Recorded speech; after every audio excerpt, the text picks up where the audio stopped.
जैसे कि आज हम लोग स्टार्ट करेंगे विज्ञान।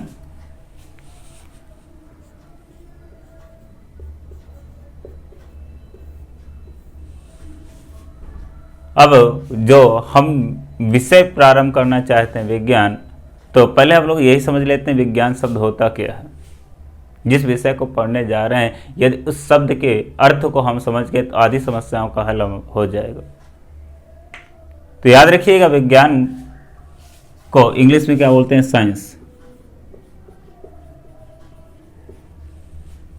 तो विज्ञान या साइंस होता क्या है, तो विज्ञान एक आपका ऐसा विषय होता है जिसका अध्ययन यदि हम सुव्यवस्थित तरीके से, तर्कपूर्ण तरीके से, क्रमबद्ध तरीके से जब हम किसी विषय का अध्ययन करते हैं उसे क्या बोलते हैं, विज्ञान। तो विज्ञान आपका एक ऐसा विषय है जब हम किसी विषय का क्रमबद्ध, सुव्यवस्थित और संगठित और तार्किक रूप में जब अध्ययन करने लगते हैं उसी विषय को क्या बोलते हैं, विज्ञान। समान तौर पर विज्ञान को हम लोग क्या करते हैं, 3 भागों में विभाजित कर देते हैं। एक आपका होता है जीव विज्ञान, एक आपका होता है रसायन विज्ञान,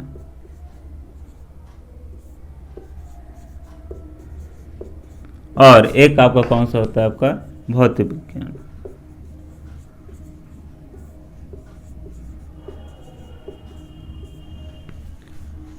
तो प्यारे दोस्तों, अब हम लोग समझने का प्रयास करेंगे कि भौतिक विज्ञान क्या होता है, रसायन विज्ञान क्या होता है, जीव विज्ञान क्या होता है। पहले हम लोग क्या करेंगे, भौतिक विज्ञान को समझने का प्रयास करेंगे। तो जो भौतिक विज्ञान होता है, भौतिक विज्ञान की बात करें तो ऐसा विज्ञान जो कि पदार्थों की अवस्थाओं का अध्ययन करे, ऐसा विज्ञान जो कि पदार्थों की अवस्थाओं का अध्ययन करे और पदार्थ और ऊर्जा के बीच में जो संबंध होता है उसका जो विज्ञान अध्ययन करता है उसे क्या बोलते हैं, भौतिक विज्ञान। वही रसायन विज्ञान की चर्चा करें तो आपका रसायन विज्ञान आपका ऐसा विज्ञान होता है जो पदार्थों की रसायन अवस्थाओं का अध्ययन करे, उसे क्या बोलते हैं, रसायन विज्ञान। वहीं जीव विज्ञान की बात करें तो जीव विज्ञान आपका ऐसा विज्ञान होता है जो कि जीवों का अध्ययन करता है, उसे क्या बोलते हैं, जीव विज्ञान। तो प्यारे दोस्तों, आज क्या करेंगे, इन सारे विज्ञानों में आज हम लोग क्या करेंगे, जीव विज्ञान का प्रारंभ करेंगे और जीव विज्ञान के कुछ बातों को समझने का प्रयास करेंगे।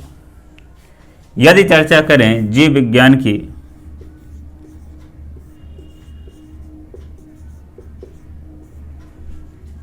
तो जीव विज्ञान को आपके अंग्रेजी भाषा में क्या बोलते हैं, बायोलॉजी।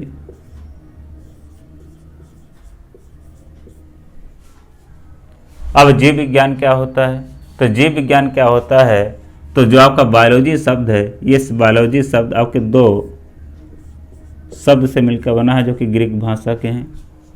एक का नाम है आपका बायोस, एक का नाम है आपका लोगोस।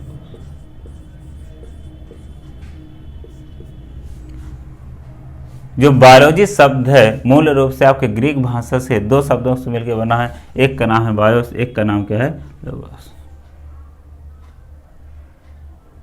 बायोस के यदि मीनिंग देखें तो इसका जो हिंदी में शब्द होगा इसका तात्पर्य होता है आपका जीव, या इसे दूसरे भाषा में बोल सकते हैं लाइफ। वही जो लोगोस होता है इसका जो शाब्दिक मीनिंग होता है इसको बोलते हैं अध्ययन या टू स्टडी।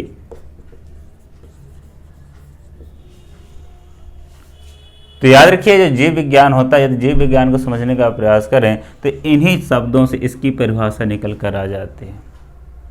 परिभाषा क्या निकलती है, जीव विज्ञान आपका ऐसा विज्ञान होता है जो कि जीवों का अध्ययन करता है, उसे क्या बोलते हैं, जीव विज्ञान। ऐसा विज्ञान जो जीवों का अध्ययन करे। अब यहाँ पर एक नया शब्द आ रहा है, जीव। अब जीव किसे कहते हैं इसको समझ लेते हैं। जीव की बात करें, जीव किसे कहते हैं या लिविंग किसे कहते हैं, तो प्यारे दोस्तों आप जहां पर बैठे हुए हैं तो अपने चारों ओर आप नज़र एक दौड़ाइए। यदि हम आपसे पूछें कि बताइए जो आपके आसपास जो दीवार है वो सजीव है कि निर्जीव, तो आप कहेंगे वो निर्जीव है। आपसे प्रश्न पूछेंगे जो आपके यहाँ पंखा लगा हुआ है वो सजीव है कि निर्जीव, तो आप कहेंगे निर्जीव है। आपसे कहेंगे आप जिस कुर्सी पर बैठे हुए हैं वह कुर्सी सजीव है कि निर्जीव, आप कहेंगे निर्जीव है। वहीं आपसे प्रश्न पूछेंगे एक आपका चूहा जो आपके पास दौड़ रहा है वो सजीव है कि निर्जीव, आप कहेंगे सजीव है। आपसे हम कहेंगे मानो जो आपके पारिवारिक सदस्य हो सकते हैं जो आपके आसपास बैठे हुए हैं, आप स्वयं सजीव कि निर्जीव, आप कहेंगे सजीव हैं। यदि आपसे प्रश्न पूछे आपके घर के बाहर जो वनस्पति लगी हुई है यह वनस्पति सजीव है कि निर्जीव, आप कहेंगे सजीव है। तो आप मूल रूप से ये कैसे अंतर कर पा रहे हैं कौन से पदार्थ सजीव हैं कौन से पदार्थ निर्जीव हैं, तो ये आप क्या कर रहे हैं अपने विवेक के आधार पर निर्धारित कर रहे हैं कौन सी वस्तुएं सजीव हैं कौन सी वस्तुएं निर्जीव हैं। लेकिन वैज्ञानिकों ने किसी पदार्थ को जीवित माना जाएगा किसी पदार्थ को सजीव माना जाएगा इसके लिए कुछ 5 लक्षण बताए हैं, और यदि ये 5 लक्षण किसी भी पदार्थ के अंदर पाए जाते हैं उसे जीव या सजीव मान लेंगे, और यदि ये 5 लक्षण किसी के अंतर्गत नहीं पाए जाएंगे उसे क्या मानेंगे, निर्जीव मानेंगे। अब 5 लक्षण क्या होते हैं, तो 5 लक्षणों जो पहला लक्षण होता है उसे बोलते हैं उपापचय क्रियाएं।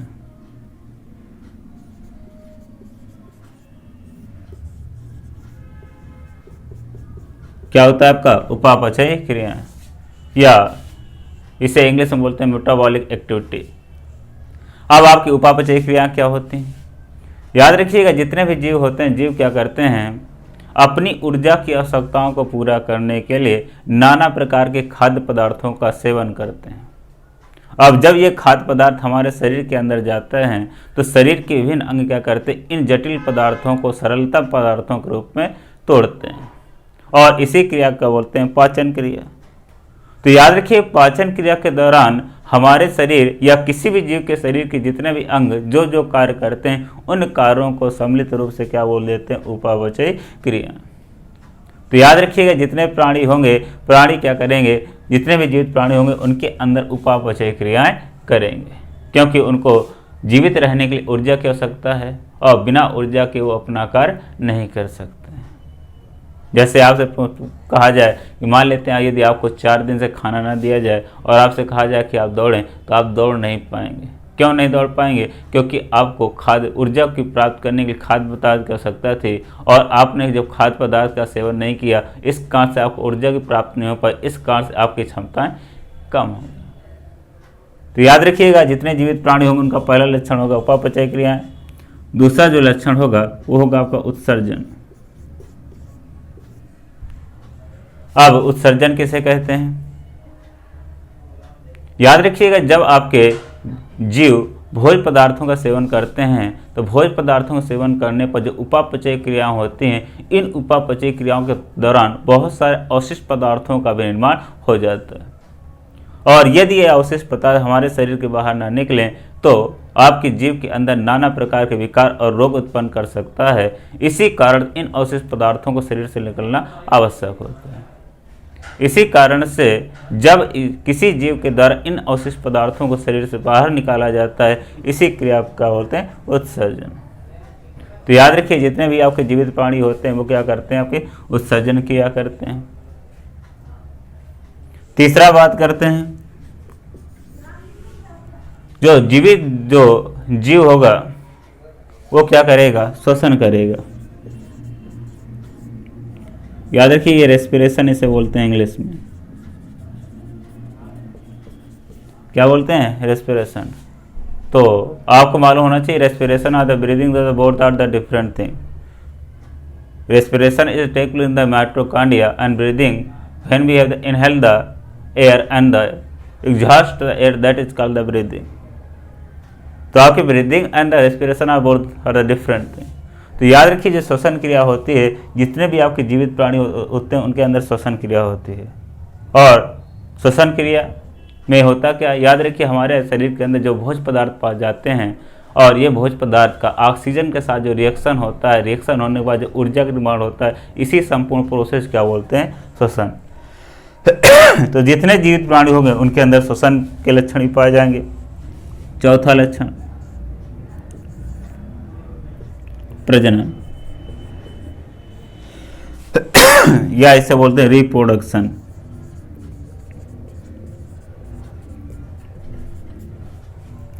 याद रखिए जितने जीवित प्राणी होंगे उनका जो चौथा लक्षण होगा आपका प्रजनन होगा। प्रजनन क्या होता है? याद रखिएगा किसी भी जीव के द्वारा अपने समान लक्षणों की तरीके से यदि किसी दूसरे जीव की उत्पत्ति कर दी जाती है उसे क्या बोलते हैं? प्रजनन। जैसे आपको मालूम है कि भैंस के द्वारा भैंस की उत्पत्ति, घोड़े के द्वारा घोड़े की उत्पत्ति, चूहा के द्वारा चूहे की उत्पत्ति, मानव के द्वारा मानव की उत्पत्ति, हाथी के द्वारा हाथी की उत्पत्ति, शेर के द्वारा शेर की उत्पत्ति, आम के पेड़ के द्वारा आम के पेड़ की उत्पत्ति, आंवले के द्वारा आंवले के पेड़ के द्वारा आंवले की उत्पत्ति। तो जितने भी जीवित प्राणी होते हैं अपने समान एक नए जीव का निर्माण करते हैं, इसी की क्षमता क्या बोलते हैं? प्रजनन। तो याद रखिए प्रजनन की क्षमता वाली जीवित प्राणी के अंदर पाए जाते हैं, निर्जीव प्राणी के अंतर्गत नहीं पाए जाते। जैसे आप जिस कुर्सी पर बैठे हुए हैं ये कुर्सी निर्जीव है, और मान लेते हैं आपने कुर्सी को क्या किया 20 साल से सहेजे हुए रखे हुए हैं अपने घर में, तो कुर्सी ऐसा नहीं होगी कि कुर्सी जो आप घर पर लाए थे एक कुर्सी 2 कुर्सी में कन्वर्ट हो गई। तो याद रखिए कुर्सी आपकी निर्जीव प्राणी इसी कारण से एक कुर्सी 2 कुर्सी में कन्वर्ट नहीं हुई, क्योंकि इसके अंदर प्रजनन क्षमता का अभाव। तो अभी तक हमने देखा जीव के जो 4 लक्षण देखे। यदि हम इसके 5वें लक्षण की बात करें, जो इसका जो 5वां लक्षण होगा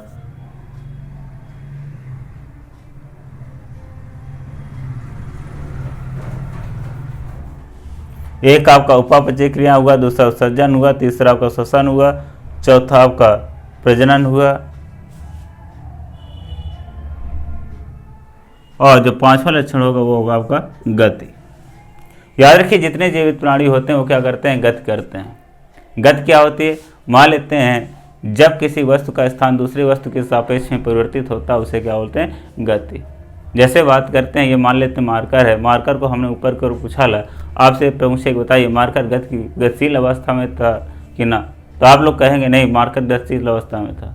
तो याद रखिए जब इस मार्कर को हमने ऊपर को उछाला, ये मार्कर क्या, इस मार्कर का स्थान हमारे सापेक्ष में परिवर्तित हो रहा था, इसी कारण से मार्कर की कैसी अवस्था में था? गतिशील अवस्था में। तो याद रखिए जितने जीवित प्राणी होंगे ये गति करेंगे।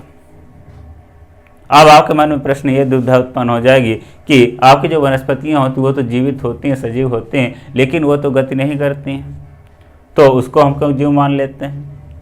तो याद रखिए जो वनस्पतियाँ होती हैं भले गति ना करती हों, लेकिन गति के अलावा जितने भी आपके लक्षण उन सारे लक्षणों को पूरा करती हैं, इसी कारण उन्हें जीव के अंतर्गत रखते हैं। तो वैज्ञानिक लोग ये मानते हैं कि यदि कोई पदार्थ भले इन 5 लक्षणों को ना पूरा करता हो, लेकिन इन 5 लक्षणों में यदि अधिकांशता लक्षणों को पूरा करता हो उसे जीव के अंतर्गत शामिल करेंगे। तो अब आप लोग समझ चुके हैं कि यदि कोई प्राणी जीव होगा तो उसके अंदर यदि 5 लक्षण पाए जाएंगे उसे बोलेंगे जीव, और इसी जीवों का अध्ययन जो करेगा विज्ञान उसे क्या बोलेंगे? जीव विज्ञान।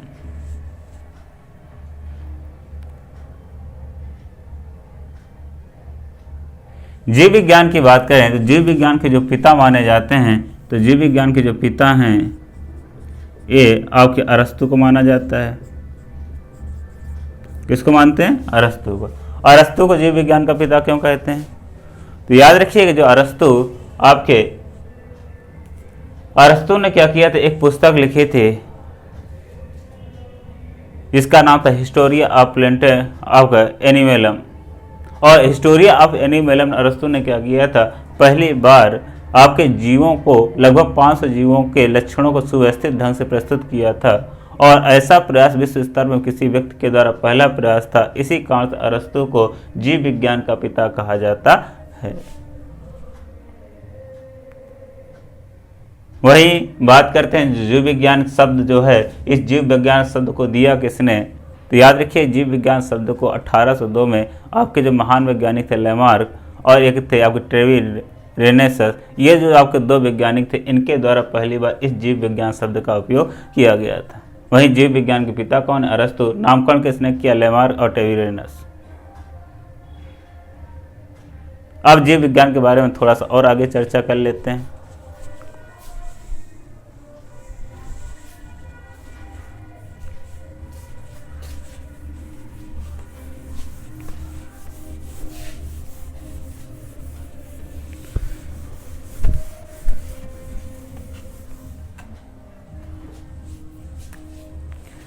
अब देखते हैं जीव विज्ञान की। तो जीव विज्ञान की जो मुख्य शाखाएं, दो भागों में जीव विज्ञान को डिवाइड कर देते हैं। एक आपका होता है जंतु विज्ञान, एक आपका होता है वनस्पति विज्ञान।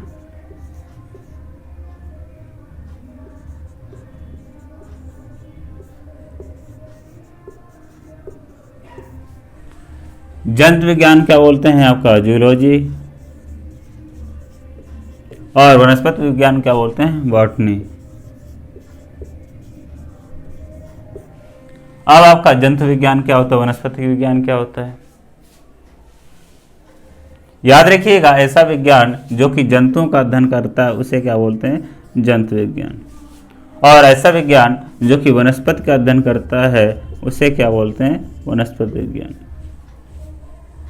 जंतु विज्ञान की बात करें, अब किसे जंतु कहेंगे किसे वनस्पति कहेंगे। तो याद रखिए, जंतु होते हैं, इनका जो लक्षण होता है ये कैसे होते हैं, परपोषी प्रवृत्ति के होते हैं। परपोषिक तात्पर्य क्या होगा, जितने भी जंतु होंगे ये जंतु क्या करेंगे, अपने भोजन के लिए दूसरे जीवों पर निर्भर रहेंगे, और ये जो लक्षण होता है इसे क्या बोलते हैं परपोषी। वही जो वनस्पतियाँ होती हैं कैसी होती हैं, प्राय वनस्पतियाँ स्वपोषी प्रवृत्ति की होती हैं। स्वपोषी किसे कहते हैं, याद रखिएगा, ऐसे जीव जो अपना भोजन स्वयं बना लेते हैं उन्हें बोलते हैं स्वपोषी। आपको मालूम होगा अधिकांशतः वनस्पतियाँ सूर्य के प्रकाश की मदद से एक क्रिया करते हैं जिसे बोलते हैं प्रकाश संश्लेषण अभिक्रिया, और इस प्रकाश संश्लेषण अभिक्रिया के द्वारा अपना भोज्य पदार्थ स्वयं निर्मित कर लेते हैं। ये जो लक्षण वनस्पतियों के अंदर पाया जाता है इसी कारण क्या बोलते हैं स्वपोषी। तात्पर्य निकलेगा जो वनस्पतियाँ अपने भोज्य पदार्थों के लिए दूसरे पर जीवों पर निर्भर नहीं है। दूसरा जो लक्षण जंतु किसे मानेंगे, ये आपके गति करेंगे, और ये आपके क्या होंगे गतिहीन होंगे, गति नहीं करेंगे। ये क्या करेंगे, एक अपना स्थान परिवर्तित करेंगे जंतु, और ये आपके एक ही स्थान पर रहेंगे। तो याद रखिएगा, ऐसे जीव जो कि परपोषी प्रवृत्ति के होते हैं और एक स्थान दूसरे स्थान तक गति करते हैं, ऐसे जीवों को जंतु बोलते हैं। और ऐसे जीव जो अपना भोज्य पदार्थ स्वयं बना लेते हैं और ये गति नहीं करते हैं, ऐसे जीवों क्या बोलेंगे वनस्पति। और वनस्पतियों का जो अध्ययन करता है उसे बोलते हैं वनस्पति विज्ञान, और जो जंतुओं का अध्ययन करता है उसे क्या बोलते हैं जंतु विज्ञान। जंतु विज्ञान के यदि पिता की बात करें या जनक की बात करें तो इनके पिता माने जाते हैं अरस्तु, और वनस्पति विज्ञान की यदि इनके पिता की बात करें तो इनके पिता हैं आपके थियोफ्रेस्टस। कौन है आपके थियोफ्रेस्टस। अब जंतु विज्ञान के पिता अरस्तु क्यों मानते हैं, याद रखिए, जो अरस्तु थे, अरस्तु ने क्या किया था, लगभग 500 जीवों के कुछ लक्षणों को सुव्यवस्थित तरीके से अपनी जो पुस्तक थी जिसका नाम था हिस्टोरिया ऑफ एनिमलम, इस पुस्तक पर उन्होंने सर्वप्रथम कुछ उल्लेख किया था। इसी का अरस्तु क्या बोलते हैं जंतु विज्ञान का पिता, और लगभग इसी तरीके का प्रयास थियोफ्रेस्टस के द्वारा किया गया था। इनकी भी एक पुस्तक थी जिनका नाम था हिस्टोरिया ऑफ प्लेंटेनम, और इस पुस्तक में उन्होंने क्या किया था, लगभग आपके जो 500 वनस्पति थे, इन वनस्पतियों के कुछ प्रमुख लक्षणों को सुव्यवस्थित रूप से प्रदर्शित किया था। इसी कारण से थियोफ्रेस्टस क्या बोलते हैं वनस्पति विज्ञान का पिता। तो अभी तक हमने क्या किया, थोड़ा सा जीव विज्ञान को समझने का प्रयास किया, जीव विज्ञान होता क्या है और किस तरीके से इनकी शाखाएं होती, इन सारी चीज़ों का अध्ययन किया। जैसे हमने पहले देखा विज्ञान क्या होता है, विज्ञान के बारे में हमने आपको बताया, विज्ञान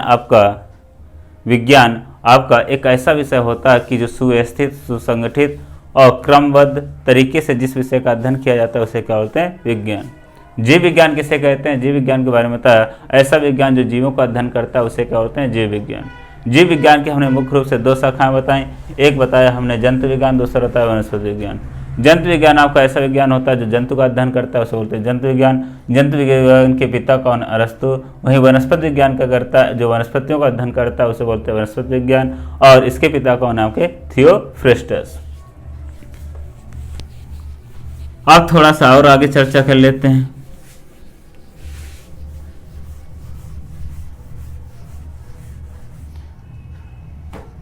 याद रखिएगा, अब हम लोग क्या करेंगे, जीव विज्ञान का एक पहला टॉपिक स्टार्ट करेंगे जिसका नाम है कोशिका।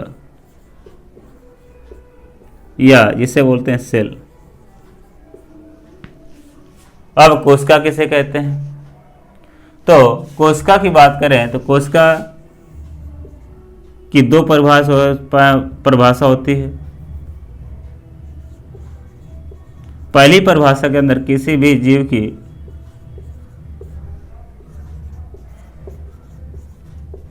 सबसे छोटी इकाई होती है, किसी भी जीव की सबसे छोटी इकाई होती है। और दूसरी परिभाषा की देखें तो किसी भी जीव की संरचनात्मक और क्रियात्मक इकाई होती है।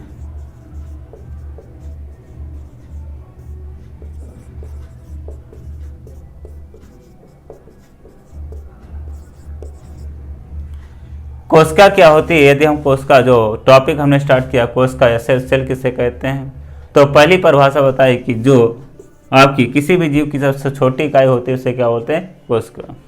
तो याद रखिए जिस तरीके से घर आपके घर हैं, इन घरों का निर्माण आपकी छोटी छोटी ईंटों से होता है, इसी तरीके से किसी भी जीव का निर्माण आपकी छोटी छोटी कोशिकाओं से होता है, छोटी छोटी इकाइयों से होता है। ऐसी इकाइयों क्या बोल देते हैं? कोशिका। तो याद रखिएगा किसी भी जीव की सबसे जो छोटी इकाई होती है उसे क्या बोलते हैं? कोशिका। इसके अलावा इसकी दूसरी परिभाषा होती है, ये परिभाषा क्या कहती है कि किसी भी जीव की संरचनात्मक और क्रियात्मक इकाई कौन होती है? कोशिका। अब यहाँ पर एक शब्द आ रहा है संरचनात्मक। संरचनात्मक क्या किसे कहते हैं? याद रखिएगा जो संरचनात्मक इकाई कोशिका को मानते हैं, आप लोग देखिएगा आपके आसपास विभिन्न प्रकार के जीव पाए जाते हैं और इन जीवों की संरचना अलग अलग किस्म की होती है।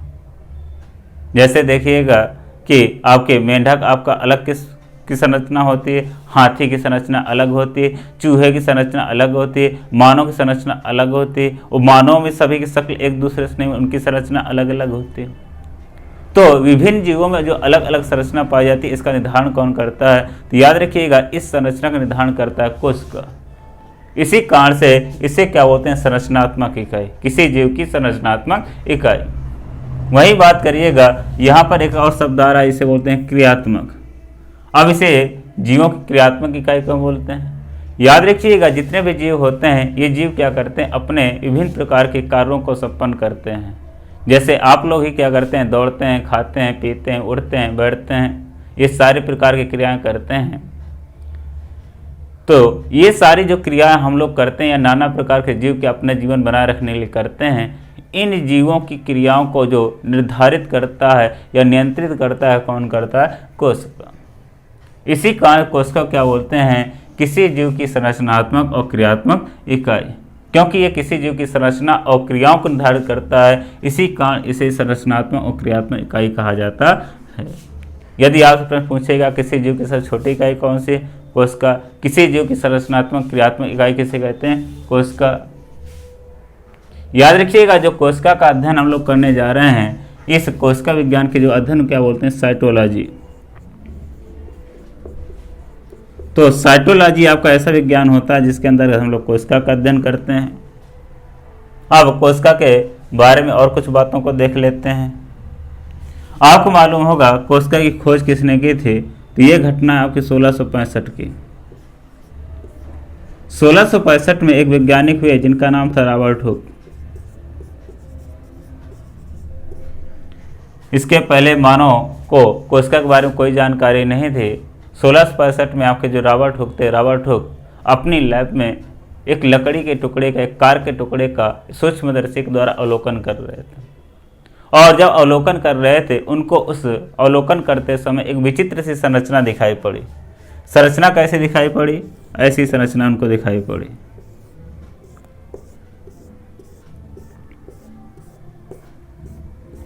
इनको छोटे छोटे से मधुमक्खी के छत्ते के समान जिस तरह उसके छिद्र होते हैं उसी तरह से कुछ खाने दिखाई पड़े उस कार के टुकड़े में।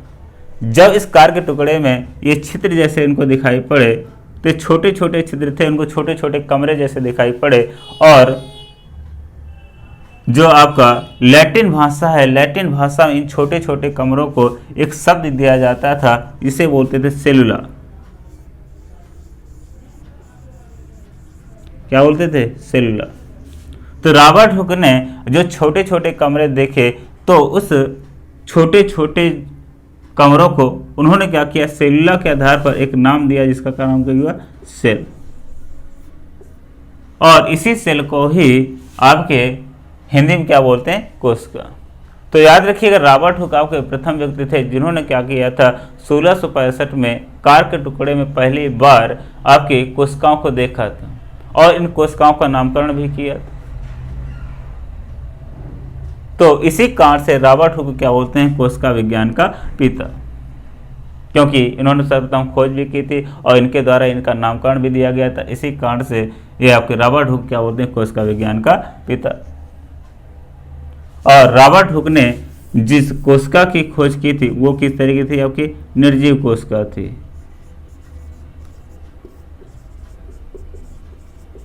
कैसी कोशिका थी, निर्जीव, क्योंकि जो कार का टुकड़ा था, लकड़ी का टुकड़ा था, वो आपका काफी पुरानी लकड़ी थी, इसका निर्जीव प्रवृत्ति की थी। रॉबर्ट हुक ने जो कोशिका खोज की कैसी थी, निर्जीव।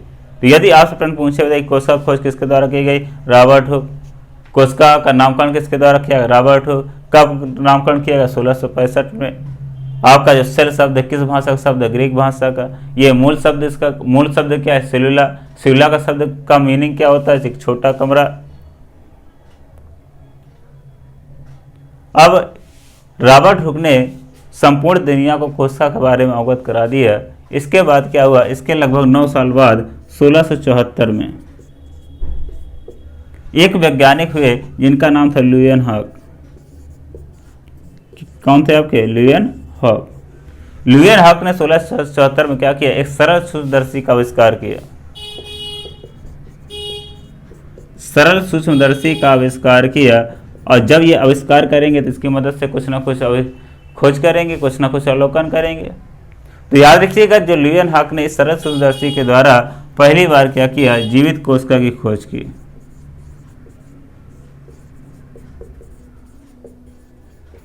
यदि आपसे प्रश्न पूछेगा जीवित कोशिका खोज किसके द्वारा की गई थी, ल्यूएनहॉक। कब, 1674 में। सरल सूक्ष्मदर्शी का आविष्कार किसके द्वारा किया था, ल्यूएनहॉक। तो ल्यूएनहॉक ने जीवित कोशिका की खोज की। इसके अलावा इसी सरल सूक्ष्मदर्शी के द्वारा ल्यूएनहॉक ने जीवाणु की भी खोज प्रथम बार की थी। तो यदि आप प्रश्न पूछते जाइए जीवाणु की खोज प्रथम बार किसने की थी, ल्यूएनहॉक। इसी कारण से इन्हें जीवाणु विज्ञान का पिता भी कहा जाता है। इसके बाद कोशिका संबंधित एक और सिद्धांत दिया गया, वो दिया गया आपका 1839 में।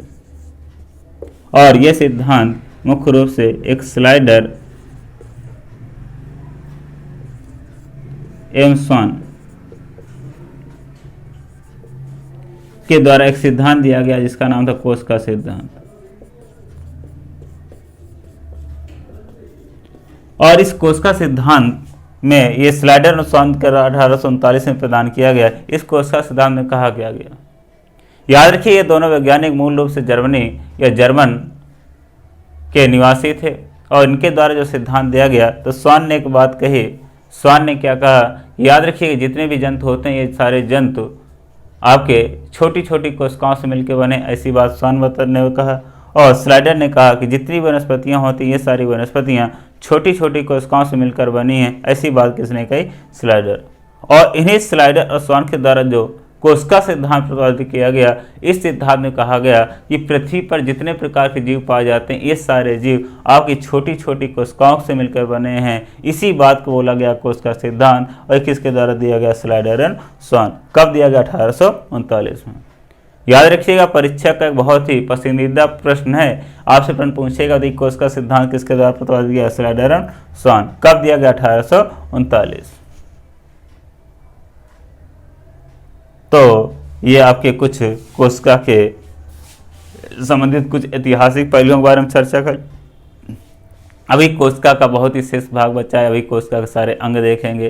प्रोकैरियोटिक कोशिका क्या होती है, यूकैरियोटिक कोशिका क्या होती है, कोशिका के विभिन्न अंगों में हम लोग देखेंगे कोशिका भित्ति क्या होती है, कोशिका झिल्ली क्या होती है, कोशिकांग देखेंगे, जीव द्रव देखेंगे। कोशिकांग में बहुत सारे पार्ट देखेंगे, माइटोकॉन्ड्रिया देखेंगे, लवक देखेंगे, तारक काय देखेंगे, गोल्जी काय देखेंगे, अंतर्द्रव्य जालिका देखेंगे, राइबोसोम देखेंगे, लाइबोसोम देखेंगे। तो काफ़ी बड़ा चैप्टर होता है।